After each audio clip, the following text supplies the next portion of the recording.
Well, hello again, and welcome again to another episode of Down to Earth, but Heavenly Minded. I'm your host, Risch, and today we're just going to be looking at a real short article by Daniel C. Snaddon, and it's entitled Personal Evangelism.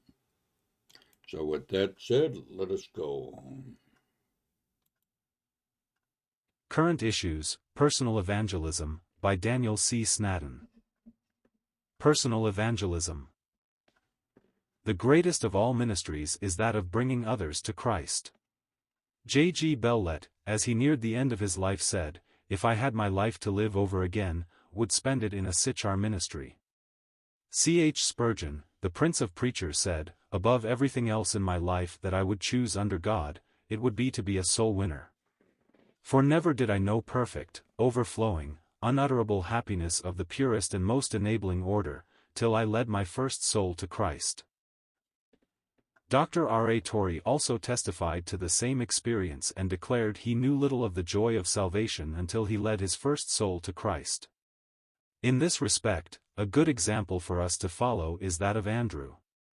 Every time we meet him in the New Testament, he is pointing someone to Christ. He brought Peter, his own brother, to Christ. See John 1 verse 40. What a great day that was in the annals of heaven.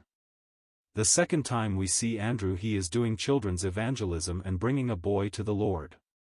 See John 6 verses 8 to 9. The third time he appears, he is engaged in foreign missionary work, introducing certain Greeks to the Master. See John 12 verse 22. Evangelize or fossilize. Evangelism in all its phases is one of the most neglected spheres of Christian service in most assemblies today. The local church that does not go with the gospel will soon be gone. The assembly that loses its evangelistic fervor and settles down to self-complacency as headquarters for the truth will soon cease to exist. The church in Jerusalem, by contrast, was shattered that it might be scattered, and its members became evangelists. See Acts 11 verse 19. This scattering of the persecuted church in Jerusalem led to spreading the gospel to both Jews and Gentiles outside of Jerusalem, the center of the church at that time. Currently, there is a great apathy for souls around us, which has developed gradually over the years. Evangelism, both corporately and personally, is at a low ebb. We need the breath of God and the presence and power of the Holy Spirit to sweep across the valley of dry bones and influence us with spiritual desires and love for the lost soul. What took place on Calvary should motivate us to love the lost.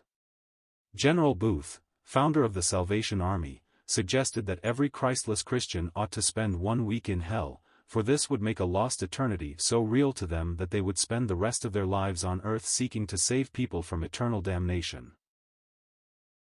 One pastor wrote, "I invited 18 people, representing a cross-section of the congregation, to meet for 10 weeks to study the evangelistic task of our church. To our dismay, we discovered that most of our growth came from transfers rather than conversion. We prayed for conversions, and during the last 2 years the conversion growth has doubled." Another recent report from a local church itemizes the church's vibrant life in a 10-page bulletin, advertising the Sunday schedule that begins with a 6 a.m. prayer service for the lost around them. Let us take the example of the apostles and strive for true apostleship as well. Paul proclaims these marks of an apostle in 2 Corinthians 12 verse 12, "Truly the signs of an apostle were wrought among you in all patience in signs and wonders, and mighty deeds." These signs, wonders, miracles and gifts of the Holy Spirit were given to the apostles to confirm the message they preached, as Paul taught in Acts 2 verse 4.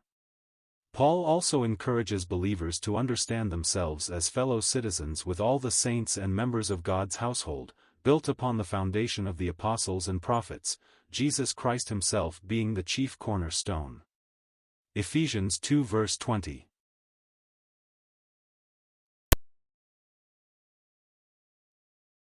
The end